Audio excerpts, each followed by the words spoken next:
Hey physicists, today we're going to be talking about electric circuits and just doing a really basic elementary overview of what circuits are. So when we talk about a circuit, the circuit can either be open or closed. A circuit is complete or closed when there is one continuous path for the electrons to follow. So if you think through to the intro activity that we did, we have this battery. Remember that the battery has two sides to it. It has a positive and a negative side. And remember that the light bulb has two sides to it also. It has the dimple that comes up and into this side of the filament. Then it comes out the other side of the filament and connects to the casing. So there's an in and an out to that also. So when we connect this correctly, then the electrons will have one complete flow or one complete circuit to flow through. You could almost picture this like a lazy river at a water park, so that there has to be, for the water to flow, there has to be one complete circuit that you can travel around on your tube. And when you do this, you can think of it too that the battery is acting as a pump, pushing the electrons through that circuit. Now, there are two basic types of circuits that we have. One of those is a series circuit. And in a series circuit, everything lines up in a row. So the current, which remember is the flow of the electrons, goes through a single path. So it will come out the battery here, come into the dimple, through the filament, out the casing.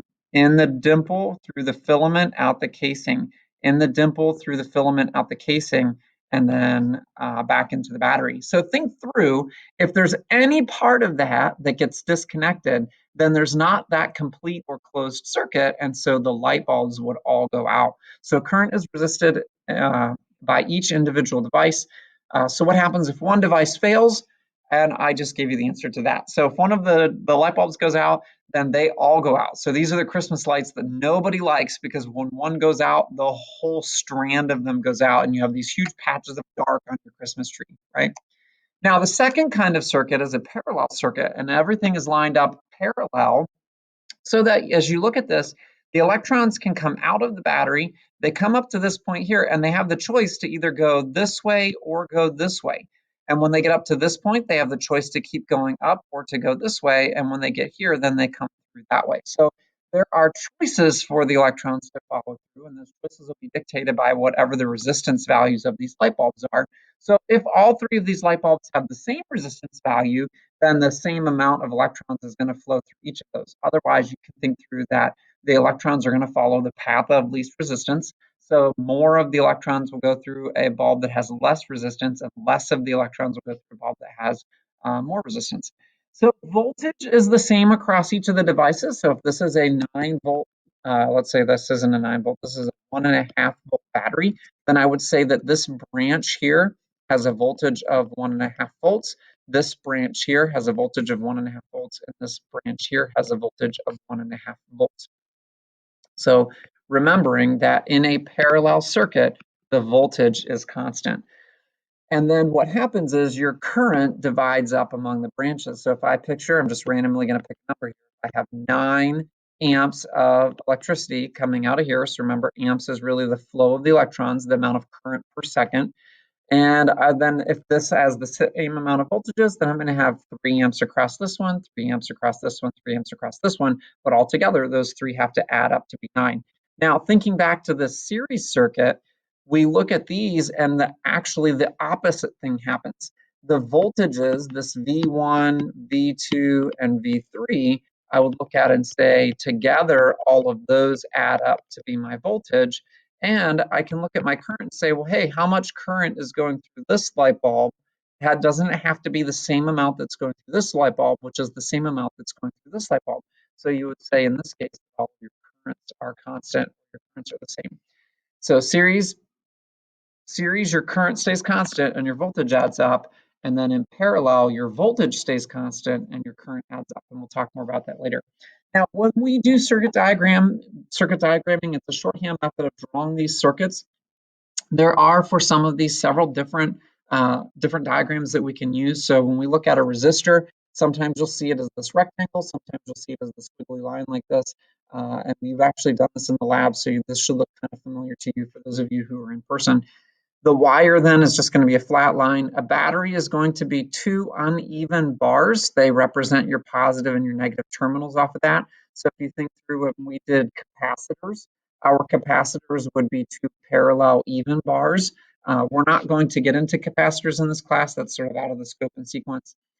Connecting wires, they would connect, literally connect like that. If you're crossing wires, you would draw a line over it to show like, hey, this is a bridge. They don't actually connect. If you have an open switch, or if you want a switch in general, it's going to look like this, where you have the wire come in, then there's a switch that looks like you're looking at a top-down view of a door that's swinging.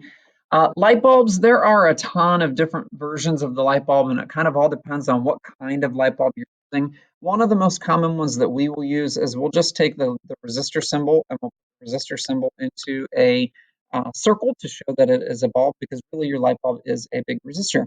Each of these, though, those are going to have different meanings depending on what kind of light you're looking at, whether it's an LED or whether it's a halogen or whether it's a fluorescent bulb. Whether it's an incandescent or whatever, you're burning a fire in the middle of nowhere. An ammeter, remember, this measures your current, and the ammeter is going to be the symbol of an A with the circle around it.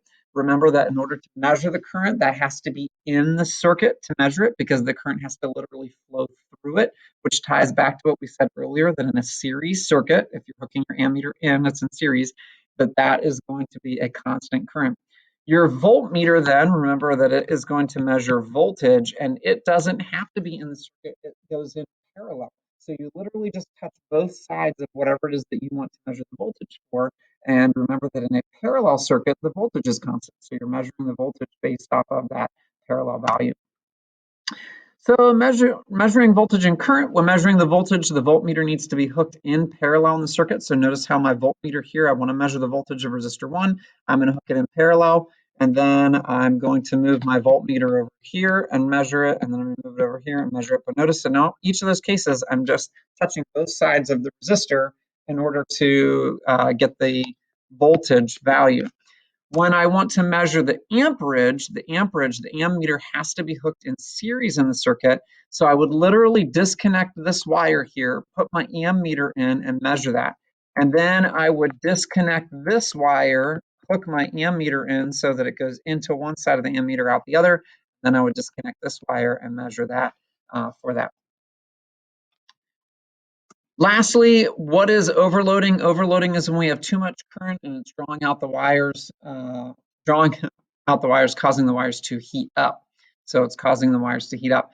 This only happens in parallel circuits. If you think back through to this guy, so in a parallel circuit here, if I have too much, so as I keep adding on, all these voltages are the same, so they're going to pull more and more and more current around this circuit, which means this wire here is carrying all the current for each one of those resistors.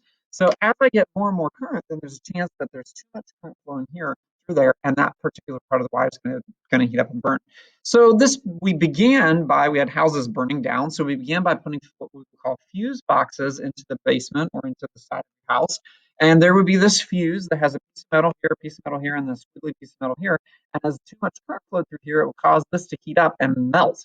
And that would create an open circuit, which would shut down the flow of electricity. Well, they found then that people were starting to put in pennies and other pieces of metal to bypass the whole idea of this fuse, which then causes to burn down again. So now we have these electromagnets that open a switch, interrupting the flow of the current. So what happens is I have this sort of magnetic piece here, and this is going to be real basic here. There's a loop of wire here, and as there's too much current flowing through here, I drew the loop on the wrong side. So here's my loop of wire. As there's too much current flowing through here, it creates this sort of magnet. It pulls this way and flips the whole switch, turning off the circuit. Now, the beautiful thing about that is then you can just go downstairs and reflip it. You don't have to buy a new fuse. You don't have to replace anything. And once again, that kept houses from being burnt out.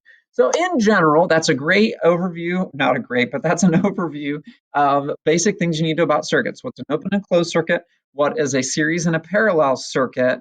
And then what is overloading and how to hook in your ammeter and your voltmeter into your circuits.